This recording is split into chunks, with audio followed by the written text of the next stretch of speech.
Operation जितने भी security forces पे होते हैं, एज चीफ मिनिस्टर भी मैं रहा हूँ, हमने उनकी हमेशा सपोर्ट की है।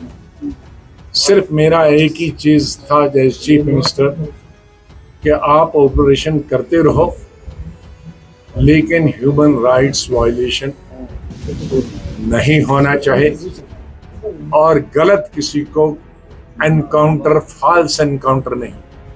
और यही वजह है कि मेरे वक्त में जब फॉल्स एनकाउंटर हुआ था, 3 लाल चौक से मजदूरों को उठाकर, रेडी वालों को उठाकर जब उनको दिखाया था कि 3 पाकिस्तानियों को हमने मारा, मैंने कब्रें खुदवा के 13 जिसमें एसएसपी और इंस्पेक्टर पुलिस वाले थे, तकरीबन मेरे ख्याल में अभी भी 17 साल से वो जेल में है, तो उसके बाद किसी ने जुर्रत नहीं की। तो सिक्योरिटी फोर्सेस को पूरी फ्रीडम थी एक्सेप्ट फॉर दिस चीज कि फॉल्स एनकाउंटर नहीं होना चाहिए। आजाद साहब यहाँ से, आजाद साहब जस्ट 1 मिनट, आजाद साहब इधर, how did you see यहाँ से, how did you see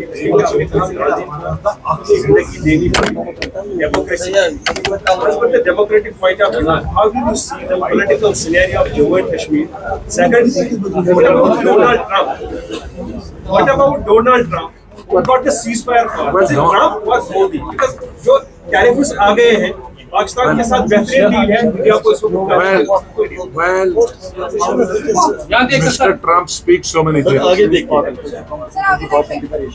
Unfortunately, he speaks so many things, so it's very difficult. And the Prime Minister has made it clear on the floor of the House yesterday that no, this was our own decision, no country interfered. He has also mentioned about his talks with the Vice President of America. So with that, the chapter is closed. I think we have no reason not to believe our Prime Minister. He is elected Prime Minister. How do you see the political situation of Jammu and Kashmir? That despite having a selective Chief Minister on ground level. No. Chief Minister has been duly elected by the people, so we cannot blame Chief Minister that he is not elected. He is elected. Duly elected by the people. Now it is for them to perform.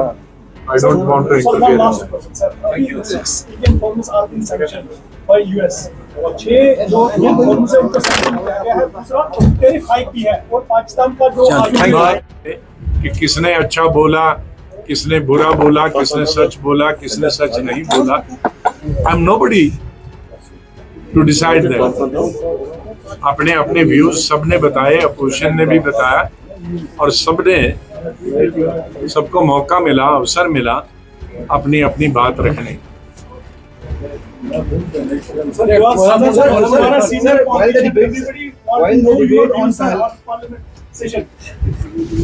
सिर्फ मैं इस हक में हूँ, मैं हमेशा जब parliamentary affairs भी 3 दफा रहा हूँ और जब लीडर अपोजिशन भी रहा हूँ, मैं हमेशा पार्लियामेंट चलने के हक में रहा हूँ। मैंने कई बार कहा है, कई जगह कहा है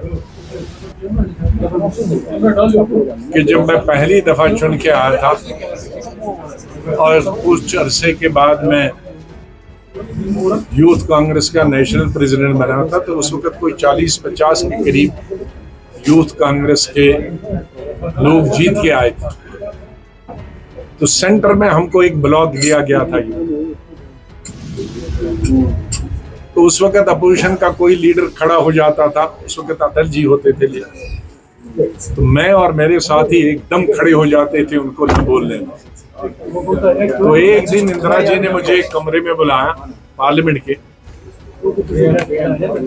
कि ये आप नौजवान आए हो, आप शोर करने के लिए नहीं आए हो, पार्लियामेंट में बोलने के लिए आए हो, तो तैयारी करके बोला करो, और जो अपना विरोध है, उस वक्त हम रूलिंग पार्टी में हैं, या खिलाफ वाले आदमी ने जो बोला उसकी पॉइंट तैयार करो, आर्गुमेंट तैयार करो। लेकिन लीडर को अपोजिशन के न रोकने से या न बोलने से या उसको रोकने से तुम लीडर नहीं बन सकते। मैंने वही बात 1982 की या 81 की अभी तक याद रखी। जब कभी भी किसी भी पोजीशन में हमारे साथियों ने हमको कहा कि विरोध करेंगे, हमने कहा हम तकरीर में विरोध करेंगे, पार्लियामेंट को छोड़कर विरोध नहीं करेंगे। और आपने एज लीडर अपोजिशन मेरी सैकड़ों तकरीरें होंगी कि कितने अपोजिशन गवर्नमेंट की, लेकिन तकरीर में की। तो मैं इस चीज के खिलाफ हूं कि आप हाउस से नहीं चलने दोगे, तो हाउस नहीं चलने देना है तो इलेक्ट होके आते क्यों हो? जीत के नहीं आना चाहे फिर तो घर से ही विरोध करते रहो। हाउस में जाने का मतलब है कि आप अपने national issues, international issues, domestic issues, लोगों की problem, economic problem, social problem, जो भी प्रॉब्लम्स हैं, उन प्रॉब्लम्स को पार्लियामेंट में सरकार के सामने रखें। और जब आप वॉकआउट करते हो तो गवर्नमेंट सबसे ज्यादा, कोई भी गवर्नमेंट खुश होती है जब अपोजिशन वॉकआउट करता है, क्योंकि वो अपने कानून पास करती है। तो अगर अपोजिशन वॉकआउट करता है, पार्लियामेंट में नहीं रहता है, तो वो गवर्नमेंट की मदद होती है, गवर्नमेंट का विरोध नहीं होता है। मैं as ex parliamentarian. Sir, how do you see the opposition's demand of ensuring that the responsibility for Pahalgam security lapse is fixed? Do you see that it's a Well, genuine? I think that chapter has been closed. Honorable Lieutenant Governor has already said something about and he had on the responsibility, and with that the matter should be closed. आजाद साहब, democratic आजाद party का भविष्य कहाँ देख रहे हैं? क्योंकि senior leader जो है वो इस पार्टी से वापस निकल गए। सीनियर लीडर्स, देखो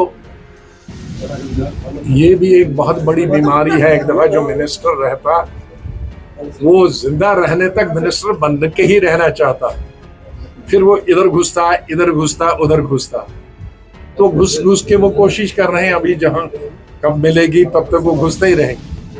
लेकिन जो नहीं थे बेचारे, जो डीडीसी थे, बीडीसी थे, ये उसमें 3 गुना एडिशन हुई है 3-4 महीने। अब लेकिन हम मेरे को ही फैसला करना है कि चलाना है कि नहीं चलाना है, क्योंकि कश्मीर की पॉलिटिक्स मैंने जो बताई वो एक जज्बात पर ज्यादा चलती है।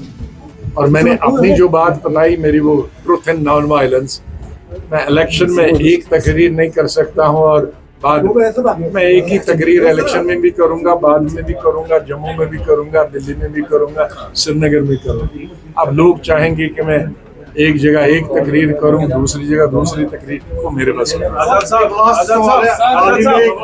यहाँ से चलाया गया गवर्नमेंट की पार्टी में, देखते हैं ऑपरेशन